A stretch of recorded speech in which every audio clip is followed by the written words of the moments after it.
ലാലേട്ടന്റെ ബർത്ത്ഡേ ആയിട്ട് നമുക്ക് കൂടുതൽ പ്രതീക്ഷയാണ്. ലാലേട്ടന്റെ ബർത്ത്ഡേക്ക് ഒരു പടം നമുക്ക് തിയേറ്ററിൽ കത്തിക്കാൻ പറ്റി, അതും ദൃശ്യം പോലുള്ള പടം കിട്ടിയ ആദ്യ ഷോ കഴിയുമ്പോൾ എങ്ങുനിന്ന് മികച്ച അഭിപ്രായങ്ങൾ സ്വന്തമാക്കി ലാലേട്ടന്റെ ഏറ്റവും പുതിയ മലയാള ചിത്രം ദൃശ്യം 3. ഹലോ ഫ്രണ്ട്സ്, എല്ലാവർക്കും മൂവി ടോക്ക് സർവീന്റെ പുതിയൊരു വീഡിയോ ഇട്ട് സദാപന്നത്തെ വീഡിയോ നമ്മൾ പങ്കുവെക്കാൻ പോകുന്നത് ദൃശ്യം 3 എന്ന് പറയുന്ന സിനിമയുടെ ഫസ്റ്റ് ഷോ റിവ്യൂ ആണ്. വീഡിയോ ആദ്യമായിട്ട് കാണുന്ന സുഹൃത്തുക്കളാണെങ്കിൽ ഏറ്റവും ലേറ്റസ്റ്റ് സിനിമാ വിശേഷങ്ങൾ അറിയാൻ വേണ്ടി ഇപ്പോൾ തന്നെ ചാനൽ സബ്സ്ക്രൈബ് ചെയ്ത് നോക്കുക.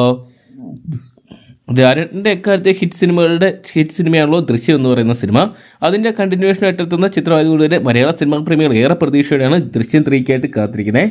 ഇന്ന് ലാലേട്ടൻ്റെ ബർത്ത്ഡേ ദിവസം കൂടി ഈ ഒരു സിനിമ എത്തുന്നതോടുകൂടി തന്നെ സിനിമാ പ്രേമികൾ ഈ ഒരു സിനിമയ്ക്കായിട്ടുള്ള വലിയൊരു കാത്തിരിപ്പിലായിരുന്നു. ചിത്രത്തിൻ്റെ പ്രീസെയിലൊക്കെ നമ്മൾ കണ്ടാണ് വലിയൊരു ബുക്കിംഗ് തരംഗം ചിത്രം സൃഷ്ടിച്ചു. ഏകദേശം 33 കോടി രൂപയോളം ചിത്രം ഇന്നലെ വരെ പ്രീസെയിലൂടെ മാത്രം സ്വന്തമാക്കിയിട്ടുണ്ടായിരുന്നു.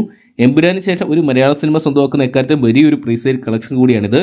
ഇപ്പോഴത്തെ ചിത്രത്തിന് ഹെവി പോസിറ്റീവ് റെസ്പോൺസ് കൂടിയാണ് വരുന്നത്. ചിത്രം ഒരു സൈലന്റ് ചിത്രമെന്നൊക്കെ ജിത്തു ജോസഫ് പറഞ്ഞിട്ടുണ്ടെങ്കിലും അടാറ് ട്വിസ്റ്റുകളൊക്കെ ഉൾപ്പെടുത്തിക്കൊണ്ടുള്ള ഒരു മികച്ച ഒരു ചിത്രമാണ് ദൃശ്യം 3 എന്നാണ് ഇപ്പോഴത്തെ ചിത്രത്തിലെ ഫാൻ ഷോ കഴിഞ്ഞ ശേഷമുള്ള പുറത്തുവരുന്ന റിപ്പോർട്ടുകൾ സൂചിപ്പിക്കുന്നത്. എന്തൊക്കെയാണ് ജോർജ് കുട്ടിയുടെ മൂന്നാം വരവ് വീണ്ടും പ്രേക്ഷകരെ ത്രില്ലടിപ്പിച്ചിരുത്താൻ സാധിച്ചു എന്ന് തന്നെയാണ് പുറത്തുവരുന്ന റിപ്പോർട്ടുകൾ. ആദ്യ ഭാഗത്തിനുണ്ടായിരുന്നവരെല്ലാം തന്നെ മൂന്നാം ഭാഗത്തിന് കേന്ദ്ര കഥാപാത്രങ്ങളായിട്ട് എത്തുമ്പോൾ പുതിയ കുറച്ച് ആൾക്കാരും എത്തുന്നുണ്ട്. എന്തൊക്കെയാണ് മീഡിയ ജേർണലിസ്റ്റും ഒക്കെ കഥ പറഞ്ഞു പോകുന്ന ചിത്രം എന്തൊക്കെയാണ് ദൃശ്യം 4ലോട്ടും കൂടിയാണ് നിർത്തുന്നത്. ചിത്രം എക്കാലത്തും വലിയ വിജയങ്ങളൊന്നായിട്ട് മലയാള സിനിമയിലോട്ട് മാറുമെന്ന് ഉറപ്പിക്കാം.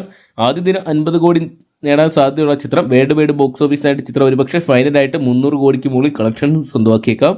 കാത്തിരിക്കാൻ ചിത്രത്തിന്റെ കൂടുതൽ കളക്ഷൻ റിപ്പോർട്ടുകളും അതോടൊപ്പം കൂടുതൽ റിവ്യൂ അപ്ഡേറ്റുകളൊക്കെ അറിയാൻ വേണ്ടി.